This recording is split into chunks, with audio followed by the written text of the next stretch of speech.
Communication styles. There are 4 main ways in which people communicate. Each method will be discussed in this video. Examples will be represented for each method of communication, and the examples should help you to distinguish one type from another.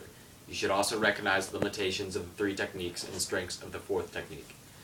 The first technique is called aggressive communication. This style might be best described as a win-at-all-costs method of communicating. This aggressive communicator is concerned with only one thing and one thing only: getting his or her own way. The aggressive communicator does not care about the thoughts or feelings of anyone but themselves. The aggressive communicator may get their way too, especially if he or she has an authoritative edge over another person in the conflict situation. The problem with this style is that those around the aggressive communicator will not respect the fact that they have no input. The aggressive communicator is not a good listener. The aggressive communicator does not care about the thoughts, feelings, or opinions of others. Here's an example of an aggressive communicator. What do you want to do today? Go to the movies. I was thinking of going to the zoo. Too bad. We're going to the movies. Why? Doesn't matter. We're going.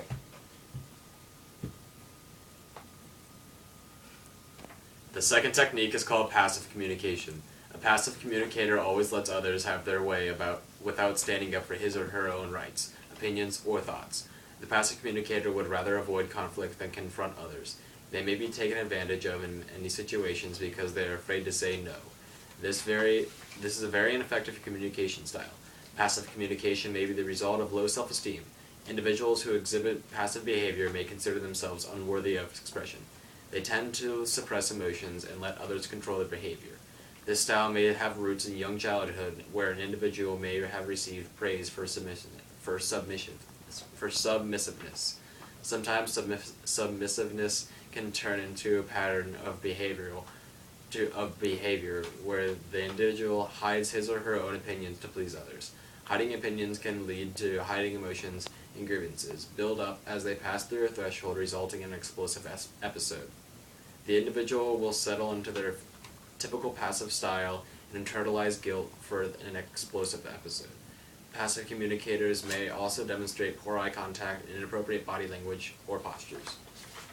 Here's an example of a passive communicator. What do you want to do today? Whatever you want to do. Why not go to the zoo? If that's what you want. Alright, let's go. The third communication style is called passive-aggressive. Instead of being direct with the listener, the passive-aggressive individual will mask their real feelings by making a vague statement that can be interpreted in many different ways. They feel that they are avoiding conflict by doing this, but by making a statement that can be interpreted in different ways, they are creating resentment in relationships. If the original listener interprets the communicator in an undesirable way, according to the passive-aggressive communicator, they will hide behind a vague original statement and blame the miscommunication upon the listener. It is difficult to respond to the passive-aggressive communicator because a direct response is often met with a passive retreat. They may take statements such as, "That is not what I said," or "You misunderstood me." Listeners may describe conversations with passive-aggressive communicators like this: "I always feel like I'm walking on eggshells around him or her." The passive-aggressive communicator is often viewed as a backstabber from their passive statements and aggressive, negative meaning behind those statements. Here's an example of passive-aggressive communicator. Want to go to the zoo today? I guess if you really want to. So that's a yes? Sure, but there are probably better ideas. The fourth communication style is called assertive communication and is the preferred communication style in most cases. An assertive communicator makes their point and stands up for their own rights without stepping on the rights of others. They know how to compromise to maximize the chance that the conflict can be resolved. Assertive communicators are skilled at identifying the desired result of the conflict during situations. They control their emotions and communicate with clarity. Assertive individuals are good listeners. Even if they do not agree with someone else's point of view, an assertive person will respectfully listen and echo or restate what they heard.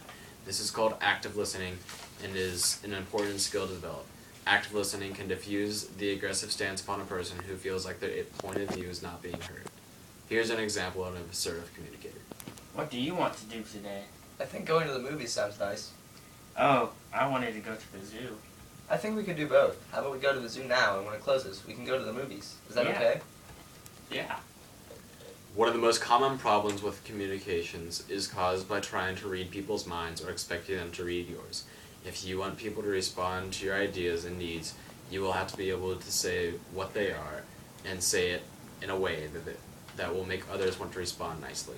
As shown, assertive communication is the most effective solution to this problem, as well as the most effective communication style.